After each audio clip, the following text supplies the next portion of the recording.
নমস্কাৰ সকলোকে পুনৰবাৰ আন্তৰিকভাৱে এইটো ভিডিঅ'লৈ স্বাগতম জনাইছো। এই ভিডিঅ'টো মূলতঃ সেইসকল কেণ্ডিডেটৰ বাবে যিসকলে টেট কাম ৰিক্ৰুটমেণ্ট টেষ্ট ৰিলেটেডৰ লগত জড়িত, যেটো 2024 চনত টেট কাম ৰিক্ৰুটমেণ্ট টেষ্ট হৈছিলে। ইয়াত নটিফিকেশ্যন নম্বৰবোৰ দিয়া আছে, এটো ৰেফাৰেন্স কৰি এখন নটিফিকেশ্যন প্ৰকাশ পাইছে বা নোটিছখন প্ৰকাশ পাইছে।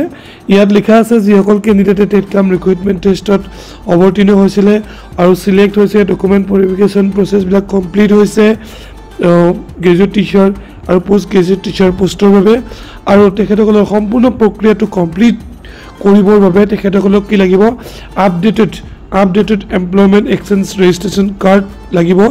এই কাৰ্ডখন মেণ্ডেটৰী হয় আৰু এপইণ্টমেণ্টৰ আগত অৰ্থাৎ বিফৰ এপইণ্টমেণ্ট আপোনালোকে এই কাৰ্ডখন ছাবমিট কৰিব লাগিব কনচাৰ্ণ অফিচত।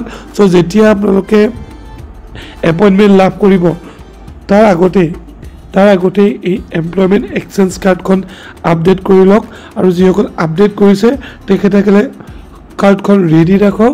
আৰু যেতিয়া বিচাৰিব, ইয়াত লিখা আছে দেখিছেনে, when asked for, যেতিয়া বিচাৰিব কেণ্ডিডেটে কি কৰিব লাগিব, এইখন ৰেডি ৰাখিব লাগিব, ঠিক আছে। আৰু এই এমপ্লয়মেণ্ট এক্সচেঞ্জ কাৰ্ডখন কি হ'ব লাগিব, পুৰা ভেলিড হ'ব লাগিব আৰু আপডেটেড হ'ব লাগিব। ভেলিড আৰু কি হ'ব লাগিব, আপডেটেড। চ' কেণ্ডিডেটসকল তোমালোকে যিসকলে এমপ্লয়মেণ্ট এক্সচেঞ্জ আপডেট কৰা নাই, এতিয়াও সময় আছে, সোনকালে আপডেট কৰি ৰাখক, যিহেতু আমাৰ মুখ্যমন্ত্ৰী ডাঙৰীয়াই 10 অক্টোবৰত এপইণ্টমেণ্ট লেটাৰ দিয়াৰ কথা কৈছে। চ' আপোনালোকে এই এমপ্লয়মেণ্ট এক্সচেঞ্জ কাৰ্ডখন আপডেট কৰি ৰাখক। আৰু এই ভিডিঅ'টো শেষলৈ চোৱাৰ বাবে মই বহুত ধন্যবাদ জনাইছোঁ। এইখন আজি প্ৰকাশ হৈছে, ইতিমধ্যে আজি 10 ছেপ্টেম্বৰ আছিলে, আজি দুখনকৈ নটিচ গুৱাহাটীত প্ৰকাশ পাইছে। এইখন আছিলে ডকুমেণ্টছ ভেৰিফিকেশ্যনৰ বাবে, ঠিক আছে, ডকুমেণ্ট ভেৰিফিকেশ্যনৰ বাবে, আৰু এইখন হৈছে এমপ্লয়মেণ্ট এক্সচেঞ্জ চাৰ্টিফিকেটৰ বাবে।